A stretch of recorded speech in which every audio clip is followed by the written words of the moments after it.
Thank you, Mr. Speaker. I rise today to honor Brookhaven National Lab on its 70th anniversary.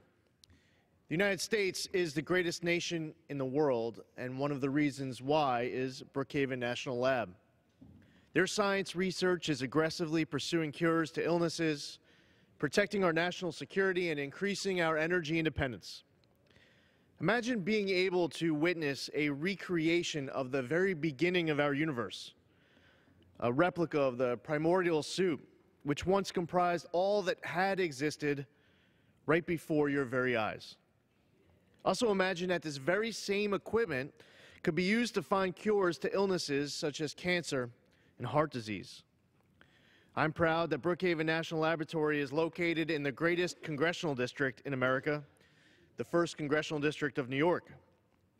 For nearly 3/4 of a century, Brookhaven has stood as a world-class research center that conducts groundbreaking studies within the scientific community. Brookhaven asks the big questions that scientists have been researching for generations and has allowed us to look into the building blocks of our world. Between the preservation of our ecosystem, studies on the environment, and researching new forms of sustainable energy, Brookhaven is a world leader in scientific research. There is also incredible cultural and historical relevance of the site of Brookhaven National Lab. There was once a World War I Army training center called Camp Upton, located where Brookhaven stands today. It was at this camp that Irving Berlin wrote "God Bless America" while serving in the U.S. Army. Brookhaven is not only a local and regional treasure, but also a national asset. The machines in Brookhaven have been utilized by the most brilliant minds in America, from the scientists of MIT and Yale to the engineers at GE and IBM.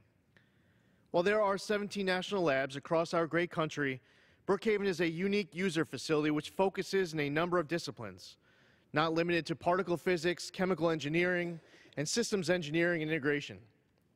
In previous Congresses, critical funding has been provided in support of the ARPA-E program for several of Brookhaven's phenomenal projects on energy production and storage, and so much more. There's been discussion in the past to cut funding for Brookhaven's nuclear physics program to levels that haven't been seen since 2008. This would be a mistake. Brookhaven features some of the most important scientific efforts in the world, with assets like the National Synchrotron Light Source 2, or NSLS-2. NSLS-2 has allowed for incredible advancement in the research and development of superconductors, which have the potential to revolutionize energy consumption in the U.S. and save into the billions for the American people and American businesses. Another program in need of our continued support is the Relativistic Heavy Ion Collider, or RHIC. This multifaceted machine is essential for studies on matter and has key practical applications like figuring out how to best protect our homeland using detector technology. There's also the Brookhaven Linac Isotope Producer, or BLIP, which has been recently upgraded to advance the field of medical science.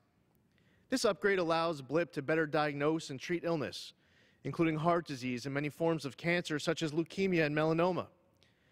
With Congress's continued support, there is limitless potential for needed discovery and advancement. Mr. Speaker, thank you for allowing me to discuss this amazing national treasure. I would also like to thank Dune Gibbs, who is the lab director, for his outstanding leadership at this facility. It is a privilege to stand here on the floor of the U.S. House of Representatives to speak on behalf of America's great scientists and their vital work. Congratulations again to Brookhaven National Lab on 70 years of groundbreaking, innovative research. And to everyone at home, happy Valentine's Day. Thank you, Mr. Speaker. I yield back.